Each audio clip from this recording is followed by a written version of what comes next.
Weekly news में आपका फिर से स्वागत है। इंडिया एक दिलचस्प मोड़ पर खड़ा है, जहां सड़कों की रफ्तार, फ्लाईओवर्स की ऊंचाई और एयरपोर्ट की उड़ान सिर्फ यात्रियों को ही नहीं, शहर की तकदीर को भी बदल रही है। कहते हैं जहां कनेक्टिविटी बढ़ती है वहां पॉसिबिलिटीज भी जन्म लेती हैं, और आज भारत के 3 शहर ग्रेटर नोएडा, नवी मुंबई और गोवा इन्हीं पॉसिबिलिटीज की सबसे बड़ी मिसाल बन चुके हैं। 3 शहर, 3 कहानियां, लेकिन नतीजा एक ही। जब इंफ्रास्ट्रक्चर आगे बढ़ता है तो रियल एस्टेट पीछे नहीं रहता, बूम करता है। एयरपोर्ट कॉरिडोर्स ने यह साफ कर दिया है कि कनेक्टिविटी सिर्फ मैप्स नहीं बदलती, लोगों के फैसले, इन्वेस्टर्स की डायरेक्शन और शहरों का फ्यूचर भी बदल देती है। ग्रेटर नोएडा की कहानी शुरू होती है एक नए एयरपोर्ट कॉरिडोर से और खत्म होती है एक ऐसी उछाल पर जिसने पूरे मार्केट को एक बूस्ट डोज दिया। डिमांड भी ऊपर है और सप्लाई भी। दूसरी तरफ है नवी मुंबई, जहां नया एयरपोर्ट अभी पूरी तरीके से तैयार नहीं है, लेकिन खारगर और पनवेल जैसे एरियाज में रेट एप्रिशिएट होना शुरू हो गया है। डिमांड 40% तक ऊपर है।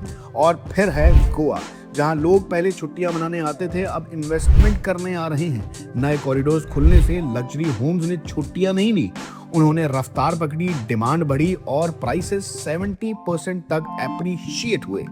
और आज गोवा हॉलिडे डेस्टिनेशन नहीं, हाई वैल्यू डेस्टिनेशन बन चुका है। दूसरी खबर की तरफ रुख करते हैं। Real estate launches continues to fuel sector momentum as developers bet big on housing demand. ये लाइन सिर्फ एक हेडलाइन नहीं, ये आज इंडिया के रियल एस्टेट की ग्रोथ स्टोरी है, क्योंकि जैसे जैसे हाउसिंग डिमांड बढ़ रही है वैसे वैसे डेवलपर्स नए प्रोजेक्ट्स भी लॉन्च कर रहे हैं। देश भर में एक ही ट्रेंड दिख रहा है, नए लॉन्चेस, नई उम्मीदें और रियल एस्टेट सेक्टर में नई रफ्तार। मतलब साफ है, डेवलपर्स का भरोसा अभी भी टॉप गियर में है और हाउसिंग डिमांड सिर्फ बढ़ नहीं रही, रियल एस्टेट का पूरा इंजन मोमेंटम पकड़ चुका है। ये तो हुई इंडिया के रियल एस्टेट की बात, लेकिन अगर बात यूएई के प्रॉपर्टी मार्केट की जाए तो वहां भी ग्रोथ, मोमेंटम और डेवलपमेंट अपने पीक पर है।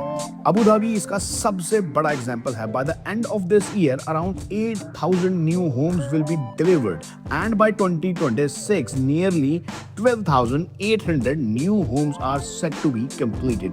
मतलब यह है कि Abu Dhabi isn't just constructing building, it's crafting the future of living. गौरतलब है कि बीते 9 महीनों में 2700 से ज्यादा अपार्टमेंट्स, टाउन होम्स और विलास डिलीवर हो चुके हैं और डिमांड लगातार बढ़ रही है। ये लॉन्चेस नहीं, ये यूएई के हाउसिंग मार्केट का नेक्स्ट चैप्टर है। ऐसे ही रियल एस्टेट अपडेट्स के लिए हमारे चैनल स्टार स्टेट को लाइक और सब्सक्राइब करना मत भूलिए।